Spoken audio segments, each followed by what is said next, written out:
45번째 시간으로 성령의 확실한 인도를 받는 인생인가? 라는 제목으로 하나님 말씀을 선포하도록 하겠습니다. 우리는 예수 그리스도를 믿음으로 말미암아 하나님의 자녀들이 되었습니다. 성경적으로 하나님의 자녀라고 하는 것은 하나님의 영으로 인도하심을 받는 자다라는 의미예요. 자, 로마서 8장 9절에 보니까 만일 너희 속에 하나님의 영이 거하시면 너희가 육신에 있지 아니하고 영에 있나니 누구든지 그리스도의 영이 없으면 그리스도의 사람이 아니라, 이렇게 말합니다. 누가 진정한 그리스도인인가? 그냥 교회 왔다 갔다 하면 하나님의 자녀인가? 아니란 말이죠. 누가 진정한 하나님의 자녀인가? 자신의 이 전 인격 안에 성령님이 계셔서 우리 자신이 거룩한 성전이 된 사람입니다. 여러분, 이런 사람이 진정한 하나님의 자녀요, 성령으로 거듭난 하나님의 백성인 거예요.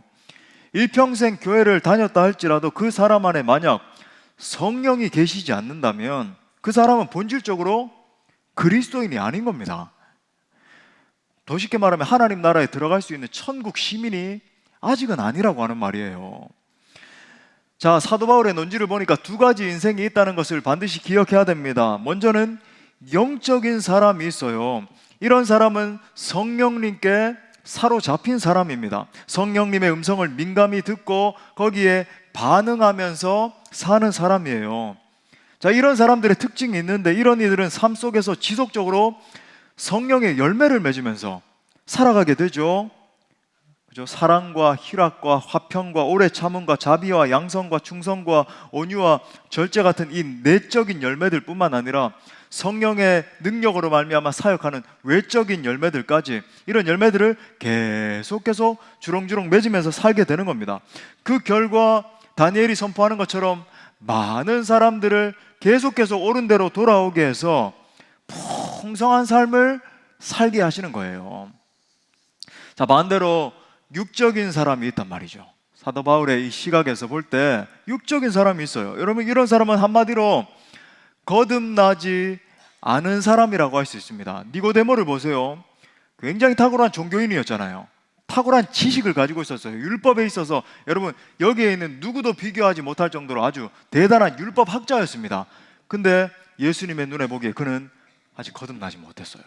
신학자였는데 거듭나질 못했어요. 자, 이런 사람들은 어떤가? 교회는 이렇게 앉아 있을 수 있습니다. 그죠? 심지어 막 신학자일 수도 있어요. 근데 타락한 본성을 여전히 그대로 가지고 살고 살아가기 때문에 삶 속에서 이런 사람들은 지속적으로 육체의 열매를 맺으면서 살게 됩니다. 자, 로마서 1장에서 사도 바울은 이런 사람들이 맺는 열매에 대해서 언급을 하고 있어요. 물론 세상 사람들도 포괄하는 개념이죠. 근데 우리가 예수 믿는다라고 하면서도 그냥 거듭나지 않은 상태로 이렇게 믿고 있는 심령들에 대해서 이렇게 말해요. 악독과 탐욕과 악의가 가득하고, 또 동성애에 대해서 언급하잖아요. 그죠? 남자가 남자를 향해서 막 그 동성애, 시기, 살인, 분쟁, 사기, 거짓말, 교만함, 악을 도모하고 부모를 거역하고 우매하고 배약하고 무정하고 무자비함의 열매를 맺는다. 그러니까 이런 사람들은 겉으로는 살아있지만 겉으로 보기에는 당신은 참 좋은 신앙인이에요. 겉으로 보기에는 살아있는 것처럼 보이는데 본질적으로는 죽은 사람이라는 거죠. 예수님이 보기에는 본질을 꿰뚫어 볼 때 니고데모는 죽은 사람이었잖아요. 아직 거듭나질 못한 거예요. 자, 그렇기 때문에 우리가 각자의 삶을 돌아볼 때 정말 이 진정으로 하나님의 자녀로 살기 위해서는 반드시 성령님과 동행하는 삶을 살아야 됩니다. 성령님과 동행하면서 성령님께 이끌리심을 받는 삶을 살아야 된다라고 하는 거예요. 자, 그렇다면 성령님께 이끌리는 삶은 어떤 삶이고, 또 어떻게 하면 성령의 인도를 받을 수 있을 것인가? 이게 오늘 우리의 주제입니다. 논지예요. 자, 오늘 본문에 등장하는 사람들을 보면 그러한 성령님께 이끌리심을 받는 아주 아름다운 신앙인들을 발견할 수 있죠. 자, 오늘 본문은 바울과 실라를 주축으로 하는 제2차 선교 여정이 이제 시작되는 그런 본문입니다. 특히 복음의 물결이 이제 소아시아 지역이죠. 우리로 따지는 지금 아시아가 아니라 사실 터키 지방, 그 소아시아 지역에 고여 있다가 이제 유럽으로 이 물결이 넘어가는 배경을 갖다가 소개하고 있네요. 자, 오늘 본문의 사건을 이제 복음적으로 볼 때도 참 대단한 사건이지만 세계사적으로 볼 때도 당시 세계 역사의 판도를 바꿔놓는 매우 의미심장한 사건이라고 할 수 있습니다. 자, 우리가 잘 아는 것처럼 오늘 사건의 결과로 유럽이 아시아보다 약 1500년 이상 일찍 복음을 받아들이게 돼요. 와, 그런, 그죠? 완전히 다른 양상이 전개되게 되는 겁니다. 그 결과 또 이제 유럽 전역에 큰 부흥이 일어나게 되고 큰 축복이 임하게 되죠. 우리 수도 없이 많이 들어봤겠지만, 그죠? 복음이 임하는 나라마다 실제 경제적으로도 부강하게 되고 사회의 변혁이 일어나고 문화가 뒤바뀌고 그런 일들이 일어나잖아요. 그러니까 복음은 그냥 단순히 우리가 아는 것처럼 복음, 당신의 생명이 살았습니다, 이런 차원이 아닙니다. 우리는 이 복음에 대해서 우리 개인의 구원에 굉장히 많이 초점을 맞추는 경향이 있는데 여러분, 그렇지 않죠. 복음이 들어가는 가정, 복음이 들어가는 지역, 나라와 민족이 여러분 뒤바뀌는 일이 일어나잖아요. 사상이 바뀌고, 그죠? 축복이 임하고. 그래서 여러분, 일반학자잖아요. 아놀드 토인비, 우리 잘 아는 토인비가 이런 말을 했어요. 바울과 실라가 지중해를 타고 건너간 배에 오늘날의 모든 문명의 기초를 싣고 건너갔다. 와, 명언 아닙니까? 일반 학자의 눈에 보기에도, 물론 여러분, 사도 바울이 배에 언제 뭐 문명을 싣고 갔나요? 뭐 책을 갖다가 뭐 싣고 그런 게 아니었잖아요. 복음을 전하러 갔을 뿐인데 토인비의 눈에 보기에 이 복음으로 말미암아 엄청난 문화 변혁이 일어났다는 거죠. 자, 아시아에서 사역적으로 큰 성공을 거둔 이 사도 바울은 계속 아시아에서 사역하기를 원했을 거예요. 그래서 계속 실제 아시아를 집중 공략하려고 계획을 세우고 있었지만 누가 막았습니까? 성령님이 막으셨어요. 성령님은 사도 바울이 계속 서진하기를 원하셨습니다.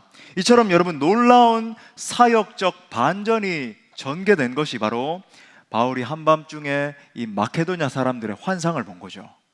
자, 오늘 9절 말씀에 보니까 밤에 환상이 바울에게 보이니 마게도냐 사람 하나가 서서 그에게 청하여 이르되 마게도냐로 건너와서 우리를 도우라, 와서 우리를 도우라.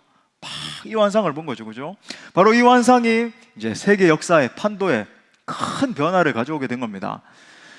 제가 사도행전 강해하면서 종종 말씀드리지만 사도행전의 별명은 무슨 행전이에요? 맞아요, 성령행전이잖아요. 네, 성령행전이다. 복음 전파의 역사는 성령 하나님의 주도적인 활동의 역사인 것입니다.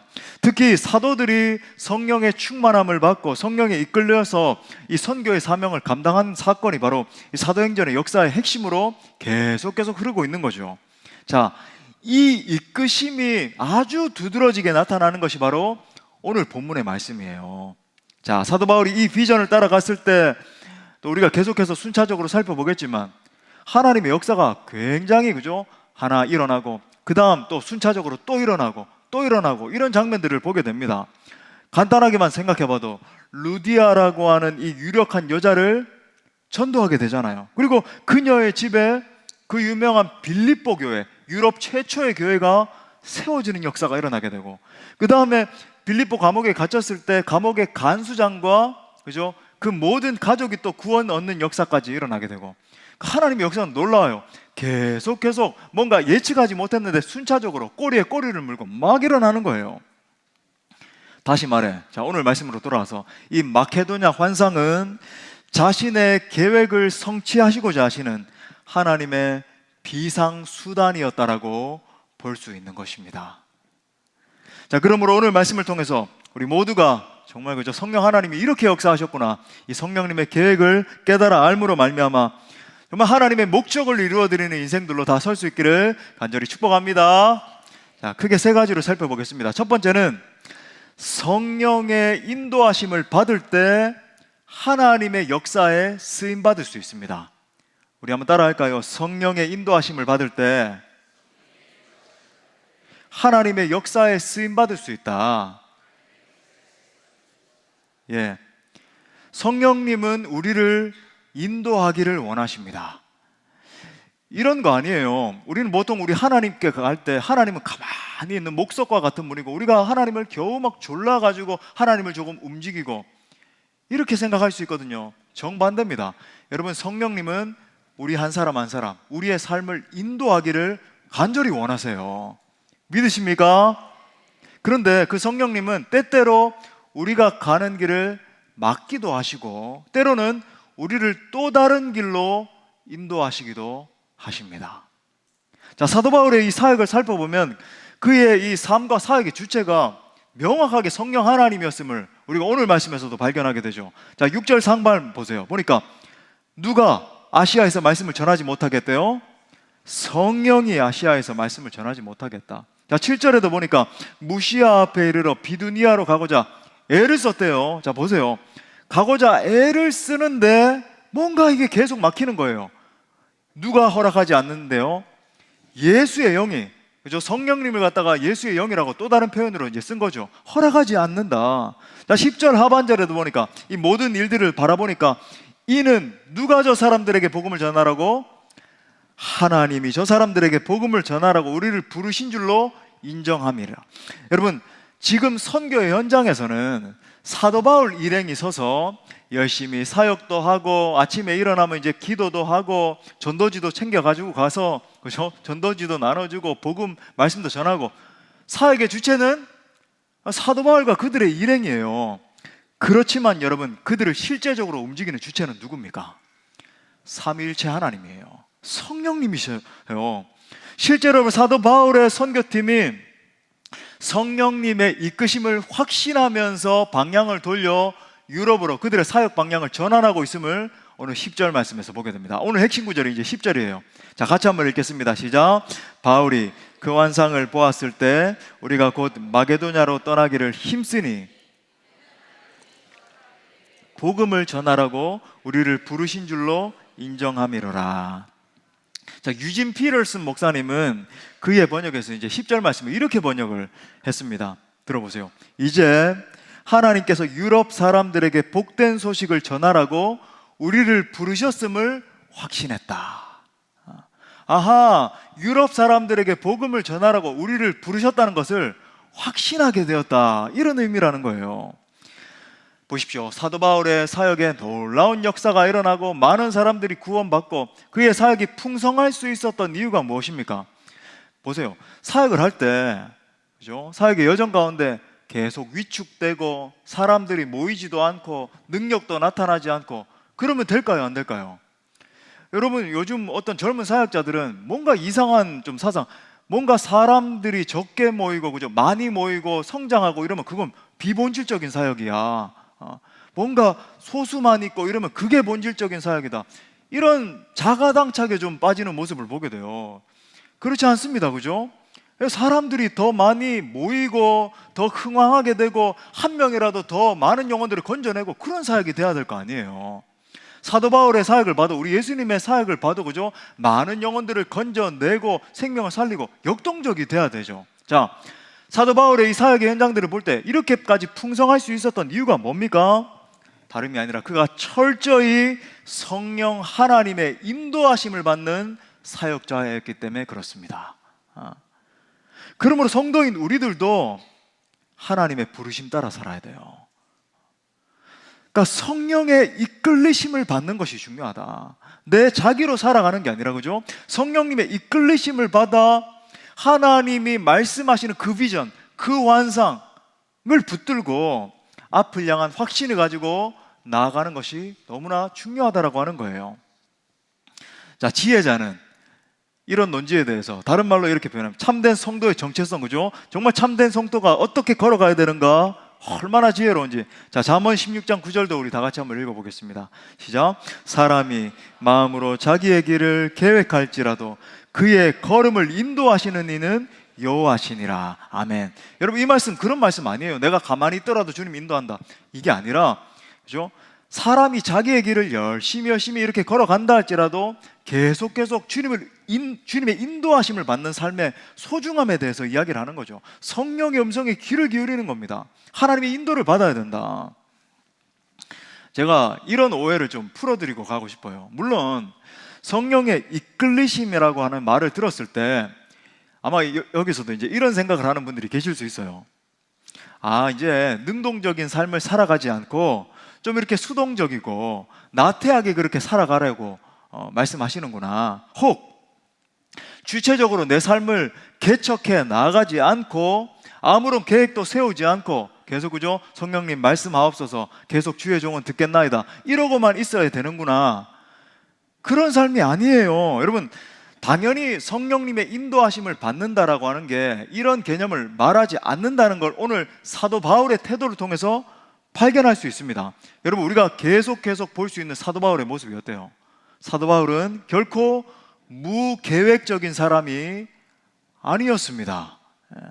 가만히 주저앉아서 하늘의 음성을 기다린 것만도 아니에요. 사도 바울은 자신이 맡은 바 최선을 다하는 가운데서 계속 성령의 음성에 민감하게 반응했던 거죠.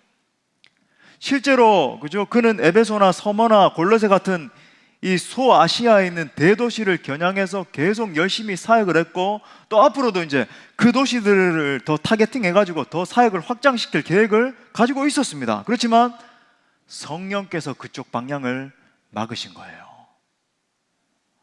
자, 그렇다면 사도 바울은 성령님의 음성에 어떻게 이렇게 민감하게 반응을 했는가? 자, 여러분들이 알아듣기 쉽게끔 이렇게 반응을 했어요.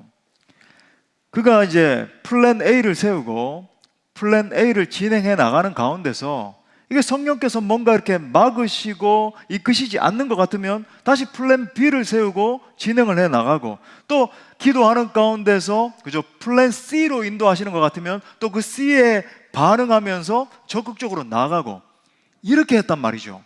자, 우리 대부분은 어때요? 플랜 A를 세우면 이게 내 계획이니까 하나님 반드시 이것을 축복해 주셔야 되고 이 방향으로만 가야 되고, 이게 보통 우리의 태도잖아요.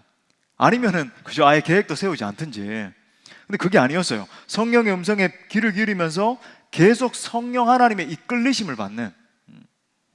그러니까 결코 그는 게으르거나 나태한 어떤 방관자처럼 있지 않았다는 거죠. 적극적으로 하나님께 이 사역의 방향을 계속 물으면서 그분의 음성에 귀를 기울였고 응답하시는 대로 즉각적으로 순종하며 나아갔다라고 하는 것입니다. 자, 우리도 사역을 하든지 자, 인생을 살아가는 가운데 이러한 태도가 중요한 것입니다. 지금 눈을 감고 있는 두 분은 성령의 음성을 듣고 계신 건 아니겠죠? 자, 눈을 뜨시고 성령의 음성은 여러분 끝나고, 물론 지금 들으셔야 되지만 깊은 임재 가운데 여러분 빠지지 마시고, 여러분 우리도 그렇습니다. 정말 그죠? 어떨 때는 내 자기대로, 내 생각대로 그렇게 나아갈 때가 참 많아요. 근본적으로 우리에게 필요한 태도가 있다라고 한다면 성령님의 음성을 갈망하는 마음, 듣고자 하는 태도가 중요하다. 하나님의 인도하심에 활짝 귀를 열고, 그러니까 그분이 말씀하시는 방향을 잘 캐치해야 되는 거죠. 하지만 여러분, 더 기본적인 것이 있다라고 한다면 내게 주어진 일에 최선을 다해서 순종하는 거예요. 요즘 여기 젊은이들도 많이 계시잖아요. 많은 젊은이들이 어떤 우에 빠집니까? 아무것도 하지 않는 상태에서 하나님 내 길을 열어주옵소서, 그렇지 않단 말이죠. 최선을 다해서 내 길을 걸어가는 가운데 성령의 인도를 받는 게 중요하다. 주님의 인도하심을. 그러니까 여러분, 우리 기본적으로 이건 전제로 깔고 가는 겁니다. 속수무책의 삶, 그죠? 방황하고 나태한 삶, 세월을 계속 막 허비하면서 time flies 그러잖아요. 타임은 막 이 시간이라고 하는 건 막 날아가요. 이 시간을 낭비하는 삶, 그리스도인들에게 여러분 해당되는 삶이 아니에요.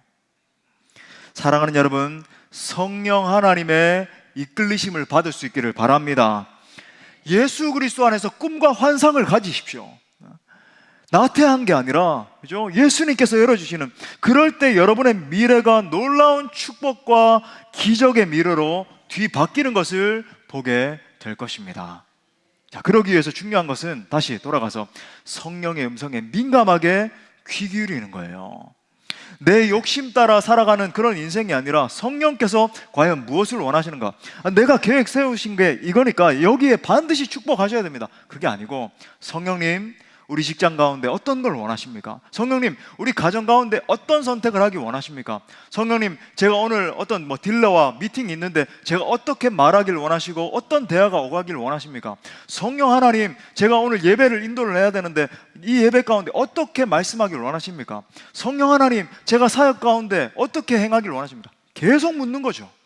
성령님의 이끄심에 민감하게, 그죠? 자, 그런 의미에서 질문 드립니다.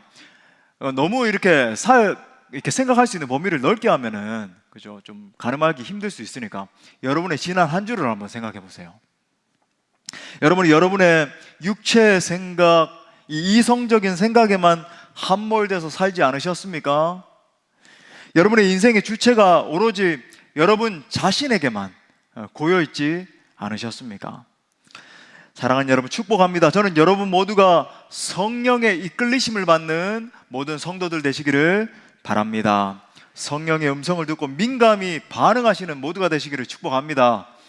두 번째로는, 성령의 뜻이 분명해지면 온전히 성령님께 순종하십시오. 우리 또 따라할까요? 성령의 뜻이 분명해지면 온전히 성령님께 순종하라. 자, 깊이 기도하는 게 중요하죠. 깊이 기도하는 가운데 성령의 뜻이 분명히 깨달아지면 우리는 그 뜻에 100% 굴복해야 됩니다. 굴복해야 돼요. 나의 계획이나 생각이 아무리 주도 면밀하고, 내가 생각할 때 이건 정말 완벽한 계획이야, 그렇게 생각이 된다 할지라도 성령님의 계획이 훨씬 더 완전하다는 사실을 여러분 인정하셔야 돼요. 사도 바울은 하나님의 뜻을 확실하게 인식한 후에 어떻게 반응합니까? 다시 오늘 10절로 돌아가서 보니까, 바울이 그 환상을 보았을 때 우리가 곧 마케도냐로 떠나기를 힘쓰니, 여기 핵심이에요. 곧 마게도냐로 떠나기를 힘썼다. 이는 하나님이 저 사람들에게 복음을 전하라고 우리를 부르신 줄로 인정함이로라. 곧 마게도냐로 떠나기로 힘썼다라고 말하잖아요.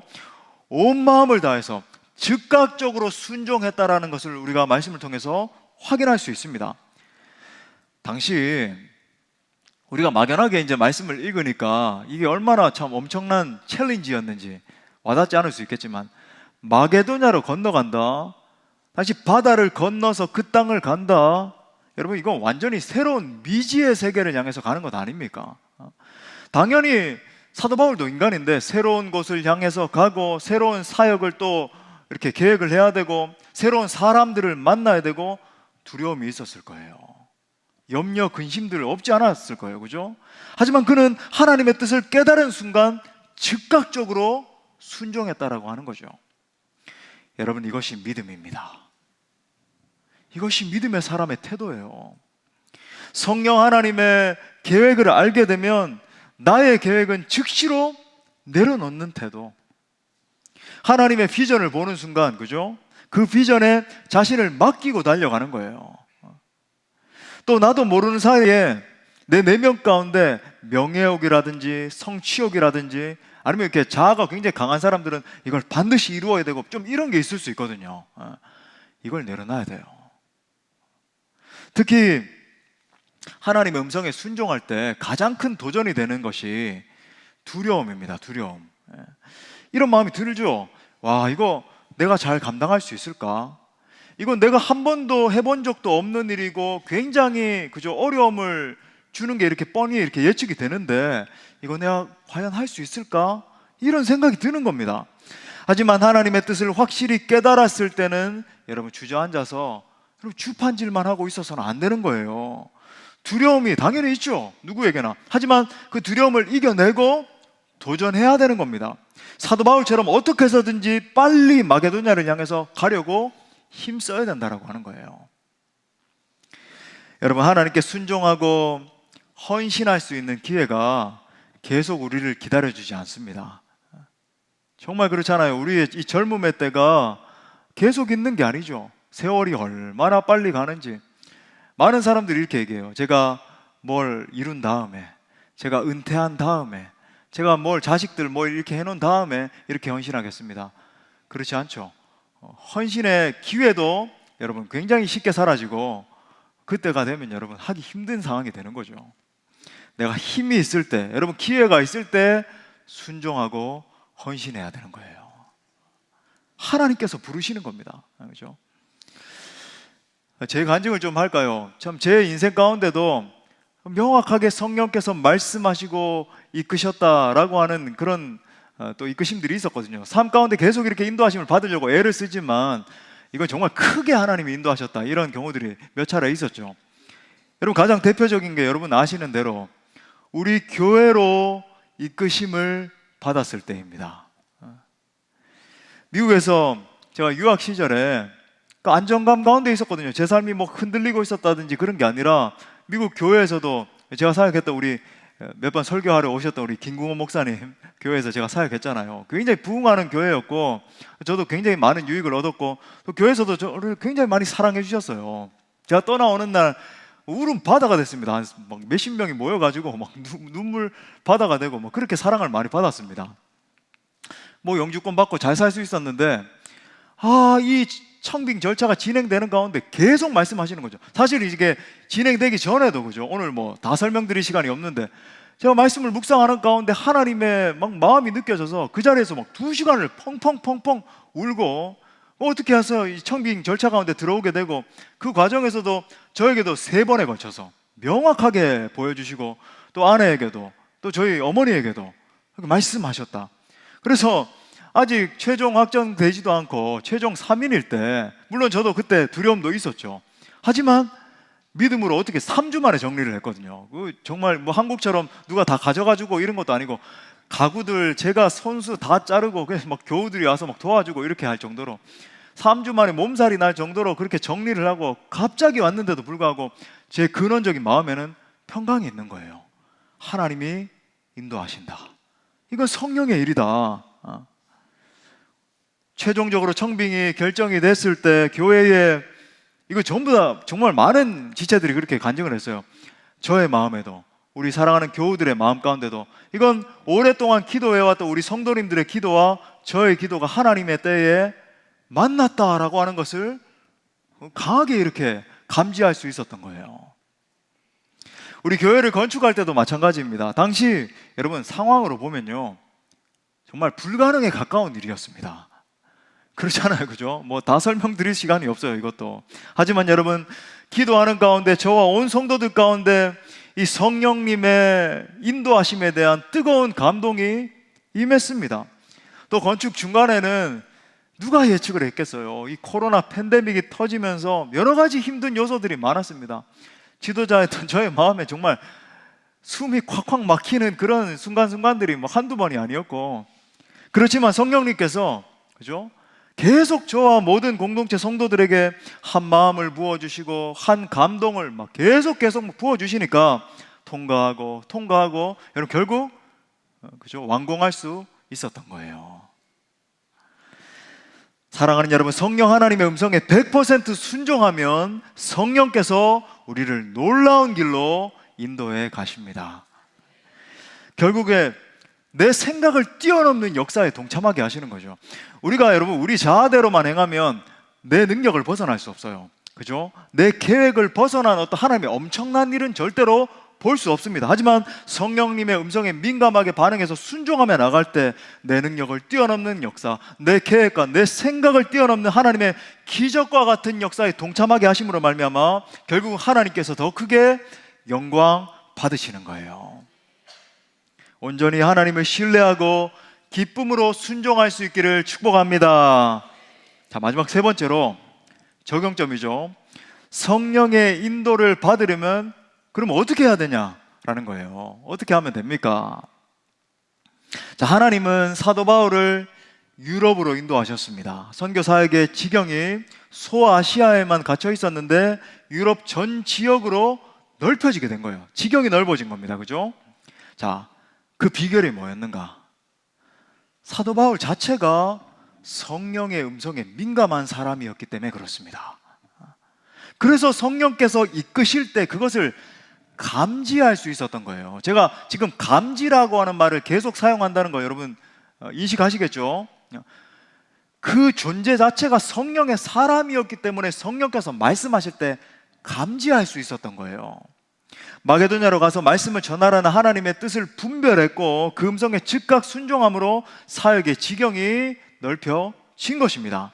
자, 이처럼 하나님의 뜻에 따라서 일하기를 원하는 사람은 반드시 바울처럼 성령의 인도하심에 민감해야 됩니다. 자, 로마서 8장 14절 말씀, 굉장히 중요한 말씀이죠. 우리 같이 읽겠습니다. 시작. 무릇 하나님의 영으로 인도함을 받는 사람은 곧 하나님의 아들이라. 자, 하나님의 아들, 하나님의 자녀의 특징이 뭡니까? 하나님의 영으로 인도함을 받는 사람이 하나님의 아들이라는 거예요. 힘없고 무기력한 우리의 개인의 삶이 새로워지는 비결이 무엇입니까? 점점 더 악해져 가는 그죠? 이 세대가 다시 새로워져서 일어나서 하나님의 놀라운 영광을 선포하게 되는 그 비결이 무엇입니까? 또 정말 말씀드릴 때마다 뼈가 아픈 실정이지만 쓰러지기 일보 직전인 이 조국 교회가 다시 부흥의 불길에 사로잡힐 수 있는 비결이 무엇입니까? 성령님과 동력하는 거예요. 성령의 도우심을 힘입어야 되는 것입니다. 성령께서 우리 각 사람을 각성시켜 주시고 모든 환경을 새롭게 만들어 주셔야 되는 거예요. 그런데 놀라운 것은 하나님은 우리를 인도하기를 원하시고 우리를 향한 완벽한 계획을 준비하고 계시다는 사실입니다. 그 모든 복을 다 받아 누리기 위해서 할 일은 여러분 기억하세요. 내가 성령의 사람으로 변화받는 것입니다. 내가 성령의 사람 되는 거예요. 우리가 사도 바울과 같이 성령의 사람이 돼서 성령의 인도를 받는 거죠. 제가 학교 다닐 때 과외를 많이 했거든요. 근데 과외가 이렇게 하면 할수록 더 많은 사람들이 이렇게 붙는 거예요. 그 비결이 뭐였는가? 저는 이렇게 뭐 가르치는 것도 이렇게 가르치는 거였는데 티칭의 은사는 있는 것 같습니다. 하나님이 은사로 또 주신 것 같아요. 잘 가르치기도 했을 수 있는데 제 비결은 뭐냐면 그 아이에게 왜 공부해야 되는가? 어떠한 목표를 설정해야 되는가? 너의 인생이 공부를 통해서 어떻게 뒤바뀔 수 있는가? 계속 꿈을 꾸게 했어요. 그러니까 공부를 가르치는 한 2시간 동안 2시간이 있다라고 한다면 한 20분 정도는 계속 그런 잔소리였던 것 같아요. 계속 이런 방향으로 저런 방향으로 왜 공부를 해야 되는가? 이 공부가 너를 어떤 존재로 만드는가? 그러니까 그죠? 막 중위권에 있던 학생이 점점 막 계속 상위권이 되고 좋은 대학에 들어가고 소문이 나니까 제가 이 말씀 왜 드리는가? 임 목사가 잘 가르쳤다. 그런 제가 학교 다닐 때 막 그래 가면서 이제 공부하고 그랬거든요. 저 스스로 다 했어요. 저는 대학도. 근데 그게 아니라 여러분 그 존재가 공부하고자 하는 열망에 불타는 그런 존재로 변화되니까 나머지 공부는 자동적으로 따라온다는 거예요. 결국 존재가 문제이다. 존재의 변화가. 자, 그러면 정리합니다. 우리가 성령의 인도하심을 받기 위해서 어떻게 해야 되는가? 2가지. 첫 번째, 주님과의 친밀한 사랑의 관계를 회복해야 됩니다. 우리 한번 따라합시다. 주님과의 친밀한 사랑의 관계를 회복하라. 자, 잠언 21장 2절에 보니까 이렇게 말해요. 사람의 행위가 자기 보기에는 모두 정직하여도 여호와는 마음을 감찰하시느니라. 마음을 감찰하시는 주님께서 우리에게 정말 원하시는 게 있어요. 그것은 우리의 존재 자체가 성령의 사람 되기를 원하신다는 겁니다. 사도행전 8장에 보면 빌립이 성령님의 인도를 받아서 사마리아 땅까지 가잖아요. 계속 이동하다가 사마리아 땅까지 가서 놀라운 하나님의 역사를 일으키잖아요. 빌립이 성령의 인도를 받은 이유가 무엇입니까? 근본적으로 빌립 자체가 성령의 사람이었기 때문에 그런 거예요. 빌립의 전 존재가 성령께 사로잡힌 사람이었기 때문에 성령의 인도를 받을 수 있었던 것입니다. 성령의 인도 가운데 있었기 때문에 복음을 위해서 점점 더 그죠? 이 사역의 지경이 넓혀지게 됐다. 그러므로 여러분 각자가 성령의 사람이 되면 성령님께서 여러분의 인생을 사용하기 시작하십니다. 우리가 전에는 상상도 못했던 것으로 그죠? 인도하시면서 우리의 인생을 통해서 역사하세요. 그분의 영광을 드러내십니다. 원대한 그분의 구원 계획을 바로 여러분을 통해서 드러내시는 거예요. 죽어있는 영혼들을 살려내고 병든 이 시대를 치유하는 일을 위해서 바로 여러분을 사용하시는 것입니다. 그러므로 사랑하는 성도 여러분, 여러분의 심령을 철저히 점검하시고 하나님 앞에 철저히 설 수 있기를 바랍니다. 무엇보다 내 심령을 철저히 점검하고 하나님 앞에서 기쁨이 되지 못하는 요소는 과연 무엇인가, 그것들을 제거하는 게 우선돼야 돼요. 이 죄악의 요소들. 동시에 여러분, 하나님과 친밀한 사랑을 회복하기 위해서 경건을 회복하십시오. 경건에 여러분 힘쓰셔야 돼요. 참 감사한 것은 우리가 경건 운동하고 있잖아요. 그렇죠? 지난주에도 한두 분 듣는 게 아니라 정말 많은 분들이 그런 간증하시는데, 그죠? 어떤 가정교회 보니까 벌써 2독 넘은 분도 계시고 3독 그죠? 끝내려고 하는 분도 계시고, 아이고 어떻게 3독 그럼 하루 종일 성경만 읽으십니까? 그게 아니라 이분이 이제 직장까지 다니시는데 점심시간에도 점심을 거르고 성경을 읽을 정도로, 그러면 오히려 가장님이 말린다는 거예요. 아이고 그러지 마세요. 밥은 드시고 해야지. 근데 얼마나 성경을 읽고, 야, 참 놀랍다. 그래서 제가 뭐라 그러냐면 저보다 더 나으시네요. 임 목사보다 더 낫다. 그런 생각이 드는 거죠. 철저한 말씀 생활, 철저한 기도 생활, 철저한 전도와 선교의 생활을 회복하시기 바랍니다. 자, 두 번째는 주님이 말씀하시면 무조건 순종할 마음을 가지고 간절히 기도하십시오. 자, 한번 따라합시다. 주님이 말씀하시면 무조건 순종할 마음을 가지고 간절히 기도하라. 순종할 마음을 가지고, 그죠? 미리 그렇게 순종할 마음이 중요해요. 왜 그런가? 우리 주님은 순종의 사람을 쓰시기 때문에 그렇습니다. 철저히 자아가 깨어져서 유연해진 사람을 쓰신다. 어떠한 말에도, 그죠? 내 자아가 살아있어서 내 마음대로, 이게 아니라 순종하고 예 그렇게 하겠습니다, 기쁨으로 순종하는 사람을 쓰신다. 반대로 여러분, 하나님은 이 강팍한 심령을 쓰실 수도 없고 쓰시지도 않죠. 어느 순간이 되면 이렇게 탁 가로막히는 거예요. 이 심령 때문에 그런 겁니다. 우리는 남 탓을 많이 해요. 환경 탓하고 이게 문제라서 더 가지 못했고 저게 문제라서 제 인생이 여기서 아니에요. 사실은 근본적으로 내 문제예요. 내 문제. 하나님은 원대한 계획을 가지고 계시는데, 여러분, 딱딱하고 고집스러운 심령은 하나님이 원하시는 심령이 아닙니다. 완고하고 교만한 심령은 여러분, 하나님의 임재를 담을 수 있는 그릇이 아니라고 하는 거예요. 그래서 정말 깊이 기도하는 가운데 내 옛 자아가 철저히 깨어지는 것이 중요하다. 이런 게 아니라는 거예요. 자아가 깨어진다 이러니까 내 성질 죽이는 거, 자아 깨어져야지, 성질 좀 죽이자, 이건 굉장히 수동적인 태도고, 그런 게 아니라 십자가를 바라보는 거예요. 날 위해서 십자가에서 그저 물과 피를 쏟으시고 죽으신 그 예수님 바라보면서 내 자신을 내려놓는 겁니다. 주님, 저는 이미 저 십자가에서 죽은 존재입니다. 내가 예수님을 믿었던 그 순간부터, 그죠? 나는 이미 십자가에 죽었습니다. 그래서 내가 사는 게 아니고 예수로만 사는 인생, 그게 바로 여러분 내 자아가 깨어진다라고 하는 의미예요. 그러므로 사랑하는 여러분, 자기 자신의 딱딱한 심령, 강팍한 자아를 깨뜨려 달라고 기도하십시오. 그리고 더 부드럽고 유연한 순종의 사람이 되기 위해서 여러분 기도하고 결단하세요. 하나님은 그런 심령, 그런 사람을 여러분 거룩한 그분의 도구로 사용해 주시는 것입니다. 말씀의 결론을 맺겠습니다. 주님은 지금도 성령께 이끌리심을 받는 한 사람을 찾고 계십니다. 성령의 사람을 찾고 계신다. 로마서 8장 27절에 보니까 마음을 살피시는 이가 성령의 생각을 아시나니 이는 성령이 하나님의 뜻대로 성도를 위하여 간구하심이니라.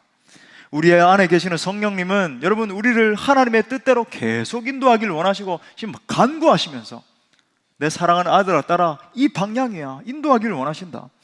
하지만 내가 그분의 음성에 귀를 기울이지 않고 내가 순종하지 않기 때문에 성령께 이끌리심을 받지 못하는 것입니다. 성령의 인도하심을 받는 삶이 사실은 가장 아름다운 삶이에요. 하나님 그 사람을 통해서 당신의 뜻을 이루어 가신다. 그러므로 성령님께 민감할 수 있기를 바랍니다. 그리고 즉각 실천하십시오.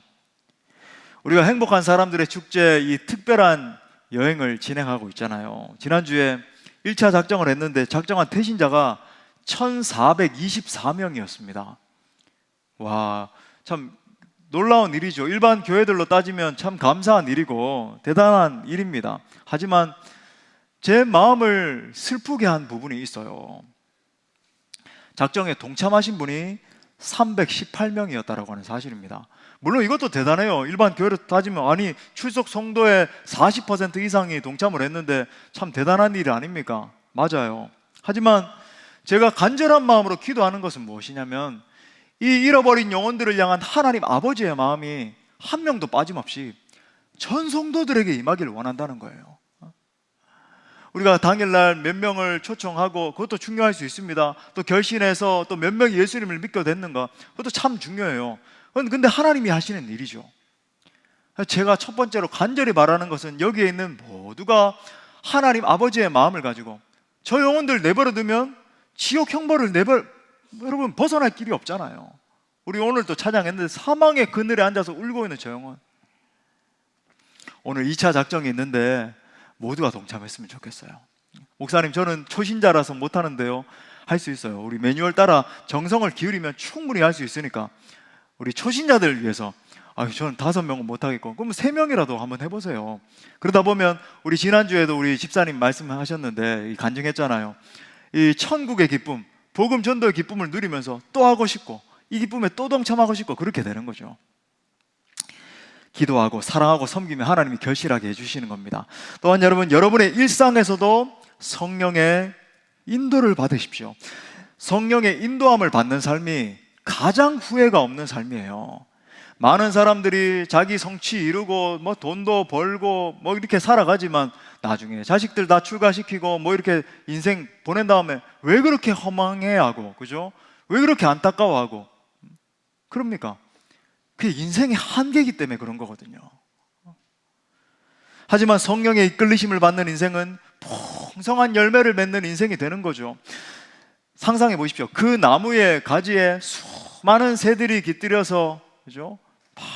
풍성함을 누리는 거목과 같은 인생으로 성장하게 되는 거예요.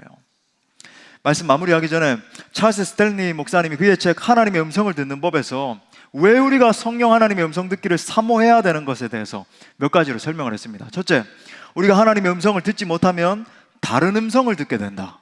둘째, 하나님의 음성을 듣지 않을 때 자신이 하나님으로부터 독립적인 존재라는 교만한 마음을 가지게 된다. 셋째, 하나님의 음성을 듣지 못할 때 영이 아닌 육체를 만족시키는 방향으로 결정을 내리게 된다.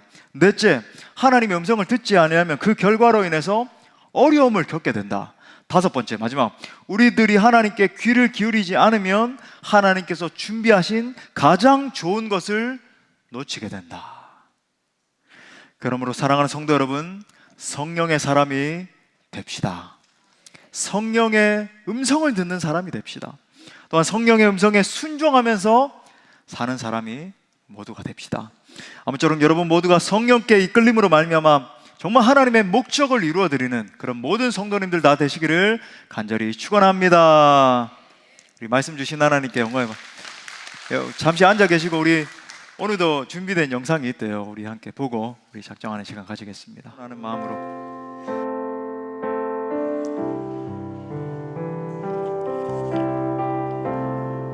허무한 시절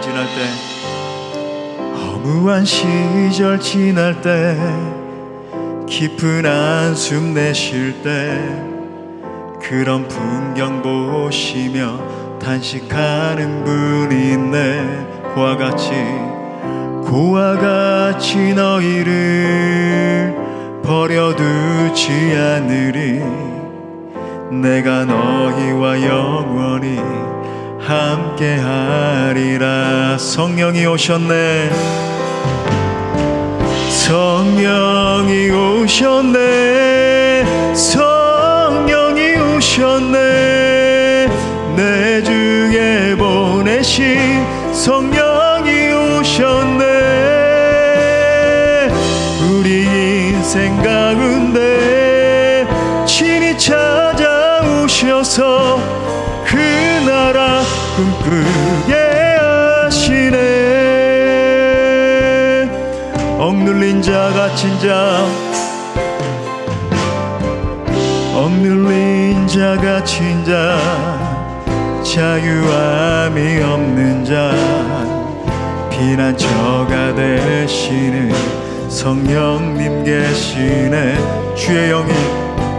주의 영이 계신 곳에 참 자유가 있다네. 진리의 영이신 성령이 오셨네. 우리 결단하는 믿음으로 성령이 오셨네. 성령이 오셨네. 성령이 오셨네. 내 주에 보내신 성령이 오셨네. 우리 인생 가운데 친히 찾아오셔서 그 나라 꿈꾸게 성령이 오셨네. 성령이 오셨네. 성령이 오셨네. 내 주에 보내신 성령이 오셨네.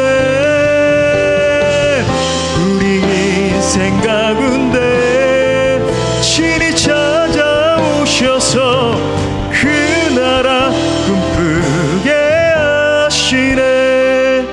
이 시간에 우리 함께 기도할 때 성령님의 인도를 받는 인생이 되길 위해서 기도합시다. 성령의 인도를 받기 위해서 두 가지 중요하다고 말씀드렸어요. 첫 번째는 내 안의 죄악들을 청산하고 하나님과의 친밀함을 회복해야 됩니다. 내가 성령의 사람 되는 게 중요하다. 두 번째는 100% 순종하는 순종의 사람 되어야 됩니다. 우리 함께 기도할 때 내 안에 계신 성령님, 제게 성령님의 음성을 들려주옵소서. 저를 정결케 하시고 성령의 사람 되게 하셔서 성령님의 이끌리심을 받는 인생 되게 하여 주옵소서. 특별히 깨끗하고 부드럽고 순종하는 사람 되겠사오니 저를 통해 하나님의 뜻을 이루어 주옵소서. 하나님 나라 영광의 도구로 사용하여 주옵소서. 우리 다 함께 통성으로 기도합시다. 주여, 성령 하나님, 우리가 주님 앞에